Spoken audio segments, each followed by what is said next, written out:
Hey guys, it's Eric, and today I want to talk to you about the fact that I'm an imposter. Okay, so where does this come from?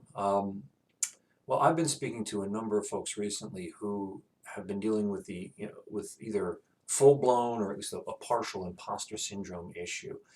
And I would be honest, being honest, I would say over the years I've been working with people, I've heard this same issue again and again.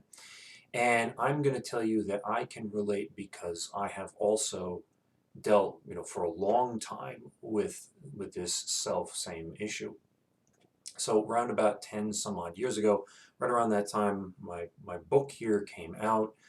Um, I had the brief pleasure of being one of the biggest names, I guess you might say, in online marketing as it was back then, back in the day, as they say, right? So there was a number of people who would mention my name in the same realm as Frank Kern, Brendan Burchard, Rich Schefrin, and and literally I would be one of those big guys, and because I was an up and comer. We were all up and coming back then, and so I created the Guru Selling System, and I was all excited about it. I wrote my book. I was getting all this coverage, and people were, interviewing me all over the place, and I was doing all this stuff.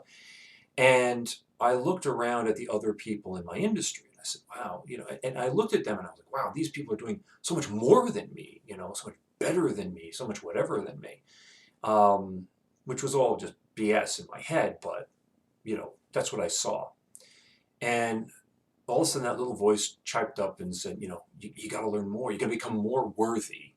So actually what happened was that I was on my way to, skyrocketing a business. And I said, okay, well, wait a minute. I gotta go study other stuff. I gotta be smarter. I gotta know more so I can teach, I can really teach people stuff.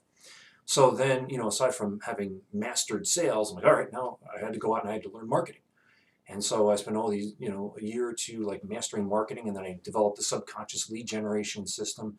And then people started talking about that. All of a sudden everybody got excited about that, and my name was up and coming again, and people were, calling me and wanting to work with me, and I got this feeling that, I look around at other people and say, well, these people know more than I do, and so I ran back. And I'm like, I got to learn more. I got to learn more. But I'd learned. And I'd already mastered like lead gen, right? So now I mastered sales, I'd mastered lead gen and marketing and stuff. And I'm like, okay, and I got to find something else to, And so I went and studied positioning.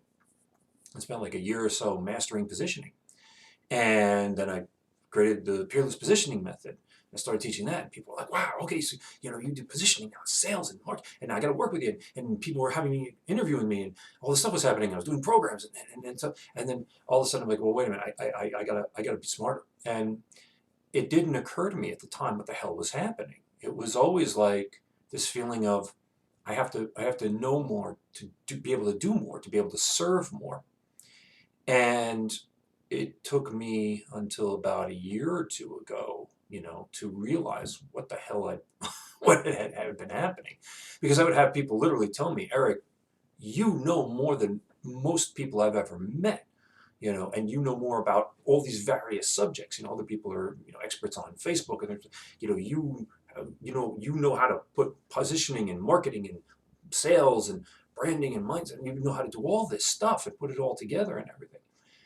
And yet I never felt like I knew enough to be actually, people would heap praise on me, and for years I couldn't handle it. I was like, I just literally didn't have the worthiness inside of me, because I would be like, oh yeah, no, I'm just a dumb guy. I don't know what the hell I'm talking about, blah blah. And that was from that imposter syndrome, that I wasn't good enough, or I didn't know enough, or I wasn't smart enough, or I wasn't valuable enough. Yeah, great idea to share this. This is the first time I've ever shared this. I might as well share it with the world, right?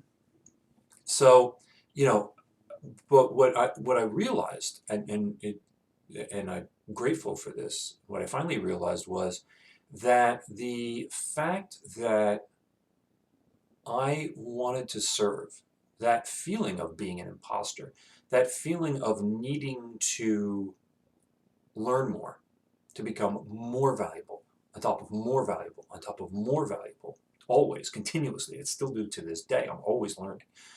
Um, wasn't a sign that I was an imposter. It was a sign that I wanted to serve. I always want to serve better, and I want to be able to do more. I want to be able to help more.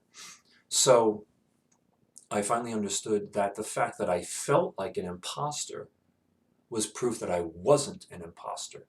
Because an imposter knows they're an imposter. An imposter isn't thinking about, how do I serve more? An imposter is thinking about how do I make sure that these people believe enough that I can get more money from them or get more whatever it is that I want from them, whatever I desire as as a compensation or an outcome or whatever from them.